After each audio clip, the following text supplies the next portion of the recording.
स्वागत है आपका हमारे YouTube चैनल में। तो इस वीडियो में देखेंगे 8 क्लास का साइंस। इससे पिछला वीडियो में 1 से 10 चैप्टर तक का MCQ मल्टीपल चूज क्वेश्चन देखे थे। 1 से 8 तक का ना 1 से 8 चैप्टर तक का MCQ देखे थे मल्टीपल चूज क्वेश्चन। आज 9 चैप्टर से पूरा कंप्लीट देखेंगे, जितना भी पार्ट पढ़ना है 17 तक सभी को। ठीक है, 2 वीडियो में पूरा साइंस का MCQ देने का प्रयास कर रहे हैं। दोनों वीडियो को बार बार देखते रहिएगा, जब तक एग्जाम ना हो जाए देखते रहिए, है ना। 20 क्वेश्चन आएगा प्रति सब्जेक्ट, है ना। एक सब्जेक्ट का 20 क्वेश्चन रहेगा। तो इससे हटकर शायद ही एक आध क्वेश्चन रह सकता है, नहीं तो सारा क्वेश्चन यहीं से रहेगा जितना बता रहे हैं। ठीक है, तो चलिए शुरू करते हैं। प्रकाश चैप्टर का नाम है, 9 चैप्टर है ना, प्रकाश। तो प्रकाश का पहला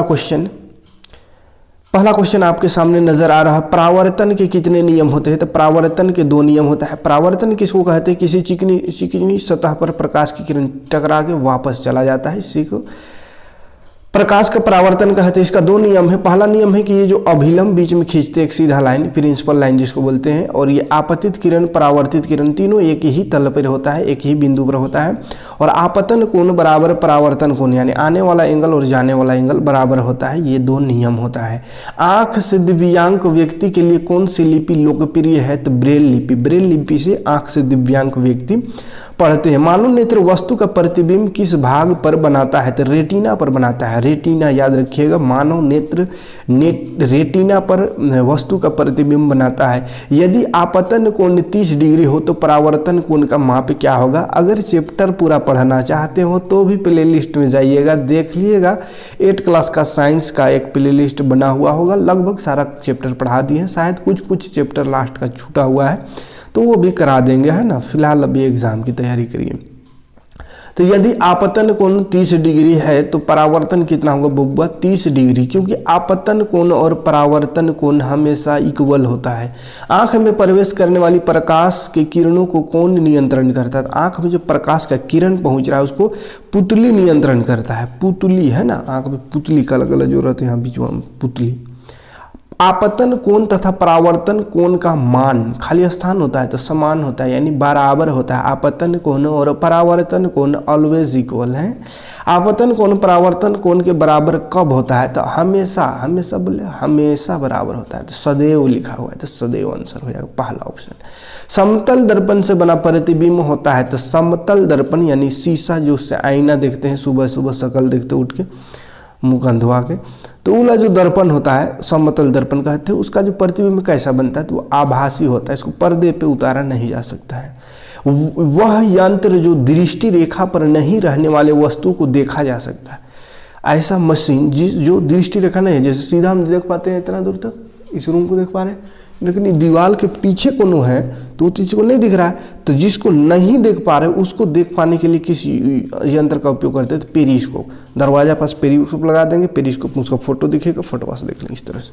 बहुमूर्तिदर्शी का निर्माण में कितने समतल दर्पण का उपयोग होता है? तो बहुमूर्तिदर्शी का जो निर्माण में 3 गो दर्पण उपयोग होता है। 3 गो समतल दर्पण है, ऊपर इधर नीचे। मानव नेत्र के रंगीन भाग को क्या बोलते थे? आइरिस या परितारिका। आइरिस या परितारिका। मानव नेत्र में किस प्रकार का लेंस होता है? तो उत्तल लेंस होता है बुआ, है ना, ऐसा वाला लेंस, उत्तल लेंस मानव नेत्र में।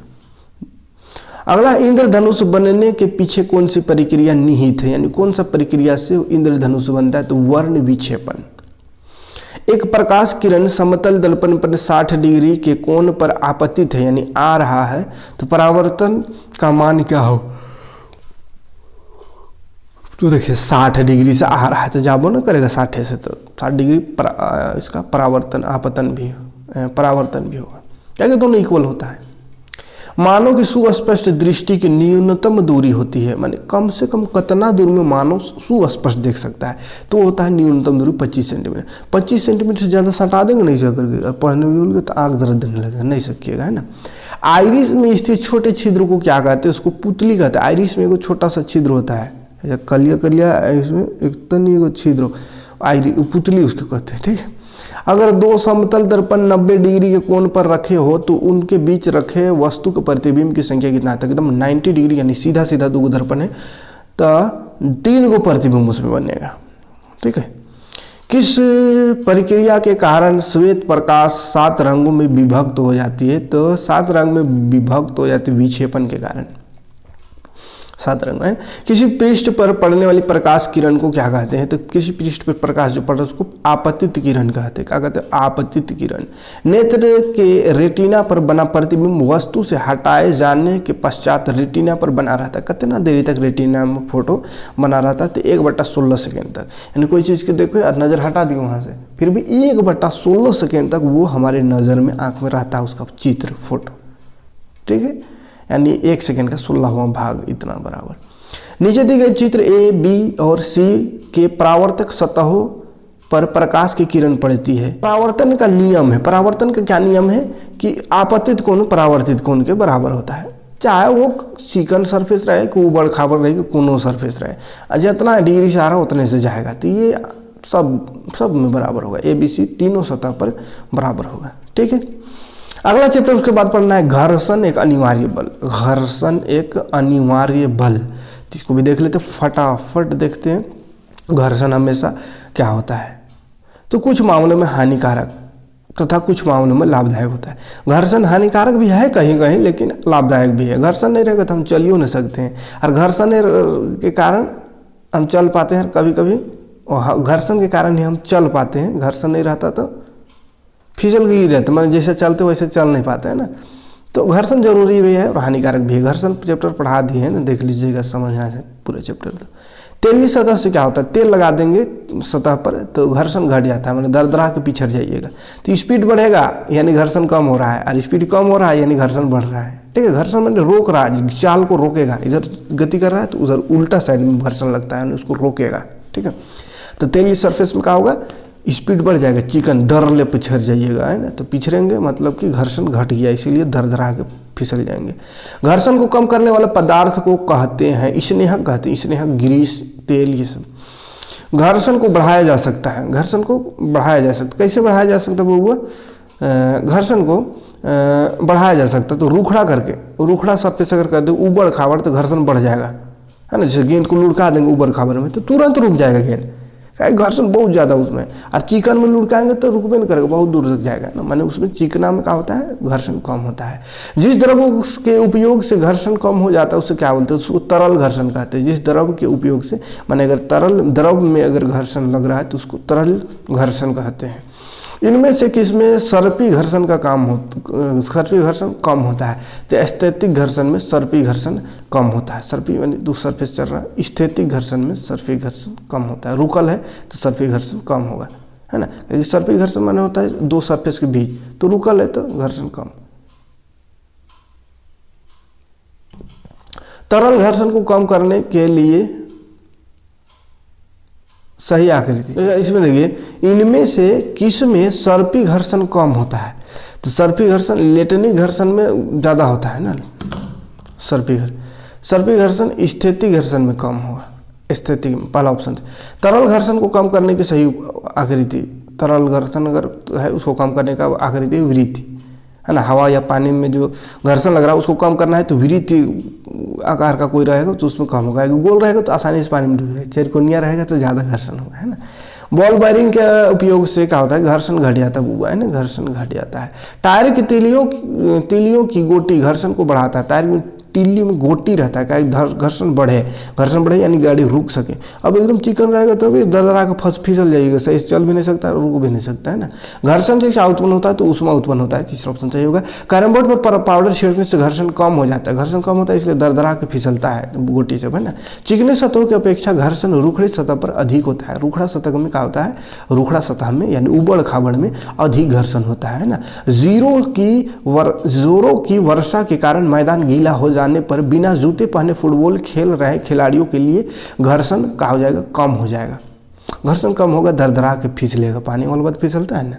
घर्षण निर्भर करता है पृष्ठ की प्रकृति पर। कैसा पृष्ठ है? जिस पृष्ठ का घर्षण देख रहे हैं उस पृष्ठ कैसा, उस पर निर्भर करता है। बर्फ पर चलने पर आप फिसल जाएंगे क्योंकि घर्षण कम होता है। बर्फ बहुत चिकना होता है इसलिए घर्षण कम होता है, फिसलते हैं इसलिए बर्फ में। निम्नलिखित में से कौन सा कथन गलत है? कौन सा कथन गलत है वो बताने। जमीन पर लुढ़कते गेंद का घर्षण बल गेंद पर घर्षण बल लगता है, सही है, ये तो सही है। पानी की सतह पर तैरने वाले नाव पर घर्षण बल लगता है, सही है।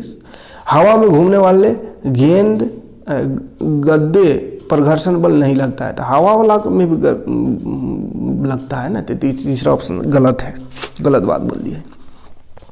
अगला चैप्टर 14 चैप्टर हो गया। घर ध्वनि देख लेते हैं, जल्दी फटाफट देख लेते हैं।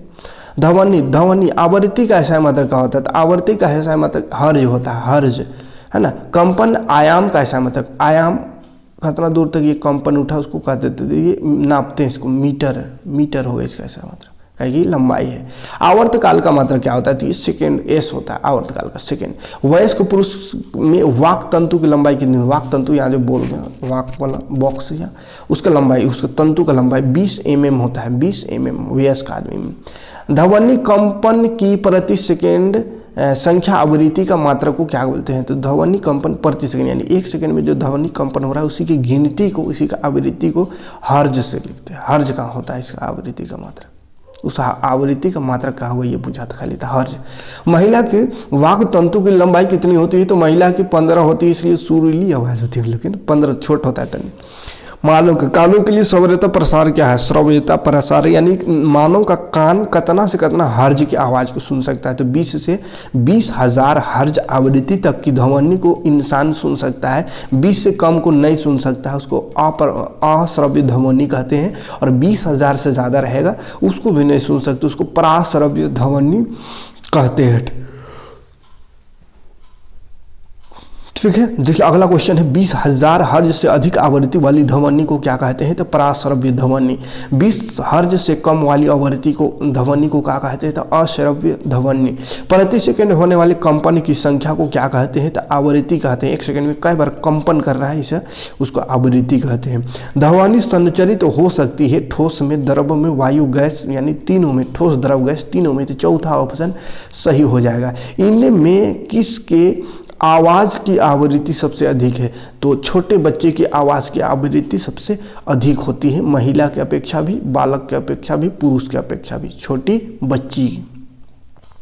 अगला क्वेश्चन है ध्वनि की प्रबलता किस कारक पर निर्भर करता है, ध्वनि की प्रबलता माने कितना जो आवाज़ निकल रहा है वो आयाम पर निर्भर करता है, आयाम।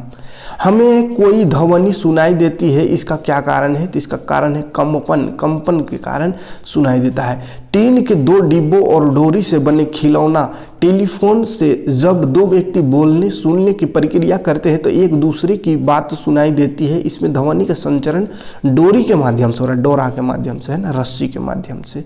अगला चैप्टर है 16वां चैप्टर वायु एवं जल प्रदूषण। हमको लगता है कि लास्ट चैप्टर है, तो थोड़ा सा सब्र कीजिए, बर्दाश्त कीजिए। मैथ का भी वीडियो अपलोड हो जाएगा, अभी अपलोड हो भी गया होगा। नया प्ले लिस्ट आपको बना दिए है 8 क्लास MCQ करके मैथ से, तो देख लीजिएगा, वीडियो है ना, सारे वीडियो आपको मिलते रहेगा एक लाइन से।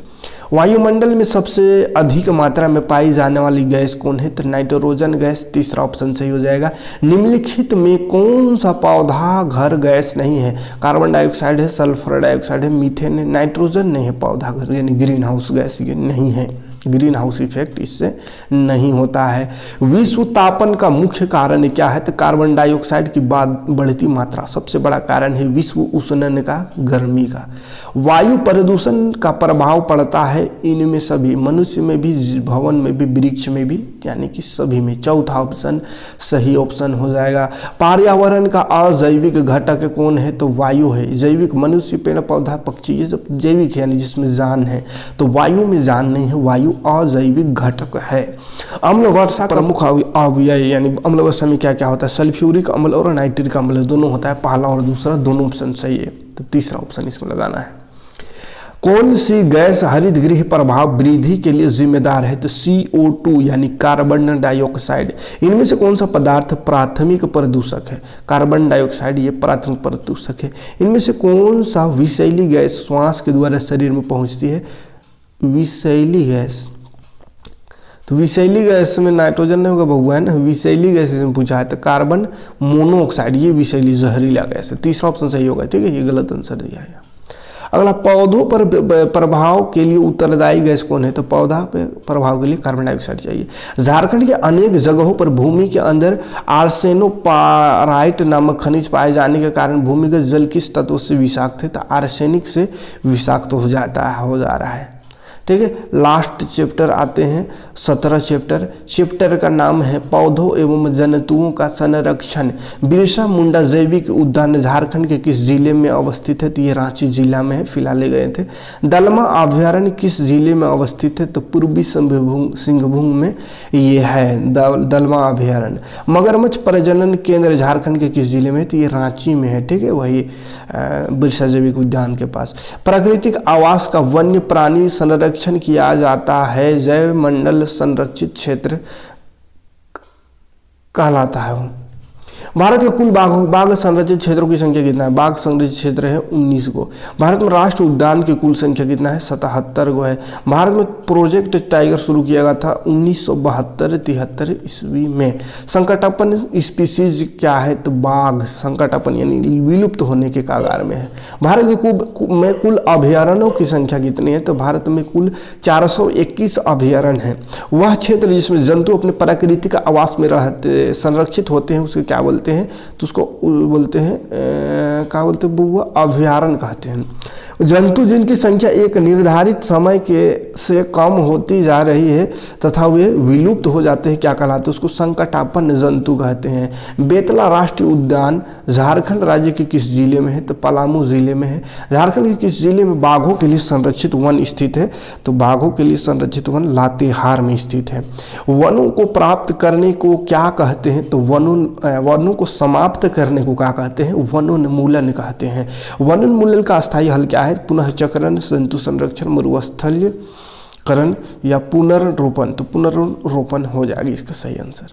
ठीक है, तो ये रहा साइंस का कंप्लीट एमसीक्यू। जितना भी चैप्टर पढ़ना है 2022 के एग्जाम में सारा का एमसीक्यू आपको दे दिए 2 वीडियो में। मिलते हैं नेक्स्ट वीडियो में।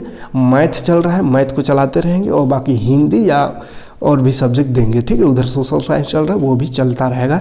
तो वीडियो समझ में आया होगा तो लाइक और कमेंट ज़रूर कीजिएगा, और नए हो तो सब्सक्राइब करके बेल के आइकन को ऑन कर लीजिएगा ताकि हर नोटिफिकेशन आपको सबसे पहले पहुँचे। ठीक है, और प्लेलिस्ट में जाकर के देख लीजिएगा जिस क्लास को आप पढ़ना है, आप वहाँ जा कर के आप अपना क्लास एग्ज़ाम की तैयारी अच्छे से अच्छा तरीके से कर सकते हैं घर में बैठे बिना किसी प्रकार का कहीं ट्यूशन शुल्क दिए। ठीक है, तो मिलते हैं नेक्स्ट वीडियो में नेक्स्ट कोई पार्ट।